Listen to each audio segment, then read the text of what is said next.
ये एक काल्पनिक कहानी है और दिल को गहराइयों तक छू जाने वाली। एक बार स्वर्ग में विचरण करते हुए कृष्ण और राधा एक दूसरे के सामने आ गए।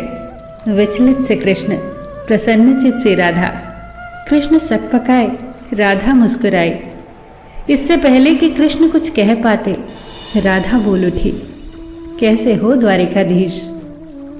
जो राधा उन्हें कान्हा कान्हा कहकर बुलाती थी, उसके मुख से द्वारिकाधीश का संबोधन कृष्ण को भीतर तक घायल कर गया।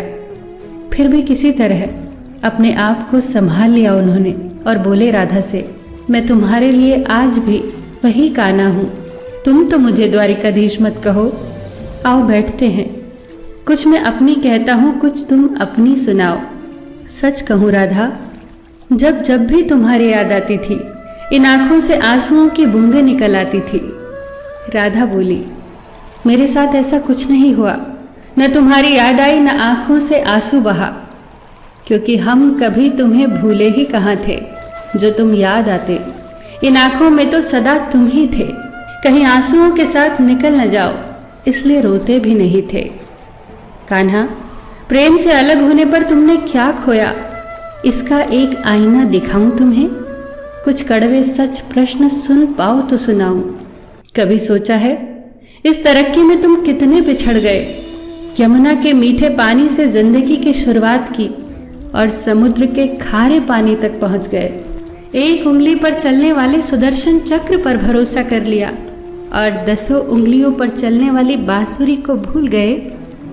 कान्हा, जब तुम प्रेम से जुड़े थे तो जो उंगली गोवर्धन पर्वत उठाकर लोगों को विनाश से बचाती थी, प्रेम से अलग होने पर वही उंगली क्या क्या रंग दिखाने लगी। सुदर्शन चक्र उठाकर विनाश के काम आने लगी। कान्हा और द्वारिकाधीश में क्या अंतर होता है बताऊं? कान्हा होते तो तुम सुदामा के घर जाते, सुदामा तुम्हारे घर नहीं आता। युद्ध में और प्रेम में यही तो फर्क होता है। युद्ध में आप मिटाकर जीतते हैं और प्रेम में आप मिटकर जीतते हैं। कान्हा, प्रेम में डूबा हुआ इंसान दुखी तो रह सकता है, पर किसी को दुखी नहीं कर सकता। आप तो कई कलाओं के स्वामी हो, स्वप्न दूरदृष्टा हो, गीता जैसे ग्रंथ के दाता हो, पर आपने ये क्या निर्णय लिया? आपने अपनी पूरी सेना कौरवों को सौंप दी और अपने आप को पांडवों के साथ कर लिया।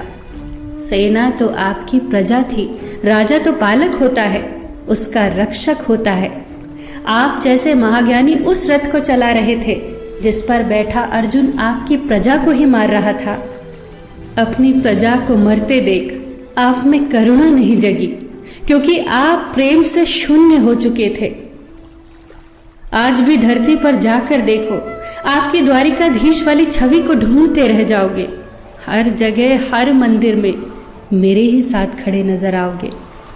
मैं जानती हूँ कान्हा, लोग गीता के ज्ञान की बात करते हैं, उसके महत्व की बात करते हैं, पर धरती के लोग युद्ध वाले द्वारिकाधीश पर नहीं, प्रेम वाले कान्हा पर भरोसा करते हैं।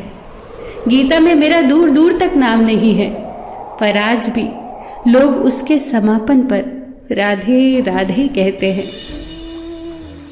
ये कहानी काल्पनिक जरूर है, पर इसके भीतर छिपी सीख बहुत महत्वपूर्ण है। श्री कृष्ण के पास कभी किसी प्रश्न का उत्तर ना हो, ऐसा तो हो ही नहीं सकता, परंतु राधा द्वारा लगाए गए प्रश्न चिन्हों पर कान्हा मौन रहे। यही तो है प्रेम में समर्पण का भाव। पराक्रम में हमें हर किसी को हराना होता है,